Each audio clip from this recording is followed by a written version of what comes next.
Welcome back to the show. Let's go to line number 2. Marilyn, you're on the air. Good morning, Patty. Thank you so much for taking my call this morning. No problem. I just want to talk about the decision coming up today by Minister Bernard Davis. What decisions were made at the cabin in the backwoods sometimes should stay at the cabin. I've always said from day one, this proposal should have never seen the light of day, because it's such a massive undertaking, and it will have detrimental effects on the people and the environment on the Port-au-Port Peninsula. The size of these turbines, 654 feet on mountaintops, and the amount of explosives and the damage it'll do to our water systems. These are ammonia, nitrate, explosives. It'll contaminate our ground. It'll contaminate our water. And we won't be able to live there, Patty, with the health effects. There's no doubt in my mind that it will have detrimental effects on our lives and the environment. So I would stress to the minister, please, stop this project in its tracks, because it will be very harmful to the people. And, these elected officials need to have a moral compass to put this kind of project on the people is wrong on all levels, and especially where we're Indigenous people. The majority of people on the Port-au-Port Peninsula are Indigenous, and it's like you're coming in and raping our land again and our resources, and it's just wrong, and they need to stop. They really do. When you talk about reconciliation and all this, that's baloney when you try to impose this kind of project on the people. And I just wanted to say that this morning. And, shame on Seamus O'Regan for trying to push this through on a federal level and saying that Risley's in a hurry. Well, Risley doesn't mean nothing to us. He's a stranger. He is a subsidy harvester along with the other players that are in here trying to rape our land and our resources from us. For what? For Germany. We're not going to get anything out of this. The provincial government said they'll be paying back the company in 20 years, or they're getting money from the company in 20 years. This project may not be even viable in 20 years. And so what are we getting out of this? We're not getting anything out of this, except, their back cabin deals and whatever they've set up, drinking their Remy Martin or whatever it is these elected officials drink when they're alone at the cabin. But this is nothing for the people of Newfoundland and Labrador, and certainly nothing for the people of Port-au-Port, Codroy Valley, and Central and Burin and wherever else they're proposing these mega projects.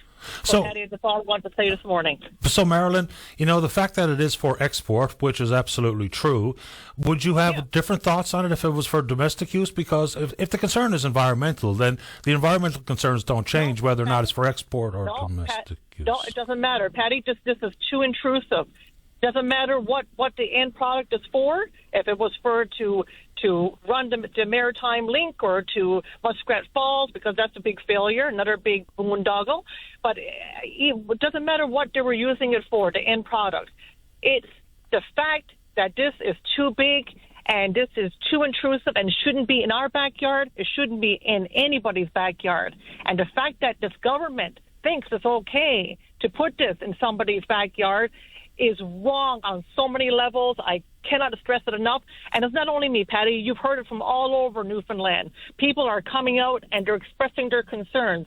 I would say 95% of your callers that call in are stating this is wrong, this is not the way it should go, and you need to be very, very careful on the decisions you make going forward, because it's going to have detrimental effects. It's not just me, Patty, and I got to live with it. So... Understood. I appreciate the time. Look, I have no earthly idea what the percentage of people for or against this project will be.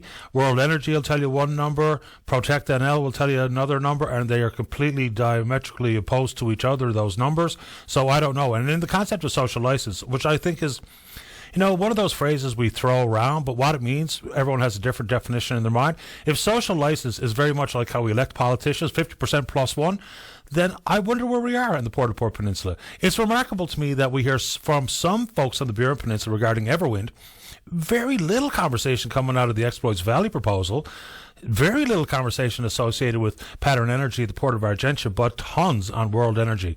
And we'll see what the Minister has to say at whatever time today, because my understanding is today is the deadline, and we're going to hear something one way or the other. Yeah, we're going to be the first, and it's going to be the worst if they go through with this. So that's all I want to say. Thank you so much for putting up with us, letting us having a platform to discuss this very important issue. And I cannot praise your show enough and your commentary. So thank you so much, Patty. Have a great day. You too. Bye-bye. Okay, bye. And look, I mean, we've heard a lot about it, and I'm really looking forward to getting some further information from the provincial government here. And yes, put it this way, regardless of what Minister Davis says today, final investment decision for John Risley or anybody else is not going to happen until the federal government figures things out. If they're looking at cost recovery, and if they're looking at tax subsidies, which of course they are, then until we know what the feds really mean by access to the variance between 15% and 40% in the terms of tax credits, that's all going to rely firmly on the definition of green. There's no such thing as pure green energy in the world, period. We might as well get that out of the way. So we have to use the comparisons because Everwind is proceeding in Nova Scotia, and they don't have a final investment decision made either, because if Nova Scotia would like a really loose definition of green, why? Because it's to their benefit, because the government of Nova Scotia is seemingly in on these onshore wind projects as well. So if Nova Scotia, in comparison to this province, is going to be the benchmark, or the two comparative provinces to come up with a definition. In this province, access to our public grid, which we don't know how that works. We don't know how much we're going to charge World Energy GH2 for power they need. We don't know how much they're going to charge us for power flowing back to our grid in the concept of net metering. Because if in Nova Scotia, interaction with the public grid means about 58% of that province's electricity is generated by coal or coke. In this province, we're about 80% renewables.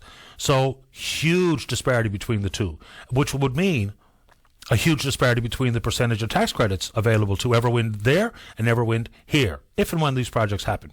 And in the concept of what we get, a lot of the jobs, of course, are short-term during the construction phase. Long-term permanent jobs in the operational phase, of course, vastly reduced. We'll see what those numbers boil out if indeed these things proceed. With the access to Crown lands, wind electricity, water use, and water royalties, here's just some of the numbers. This is not in an effort to sell, this is in an effort to inform. So thankfully, the province has chosen not to sell Crown land. They're going to lease Crown land for very specific purposes. They can't lease the Crown land and move away from this current proposal to bring in some sort of different business. It would be required in a different application process, period. Crown land fees.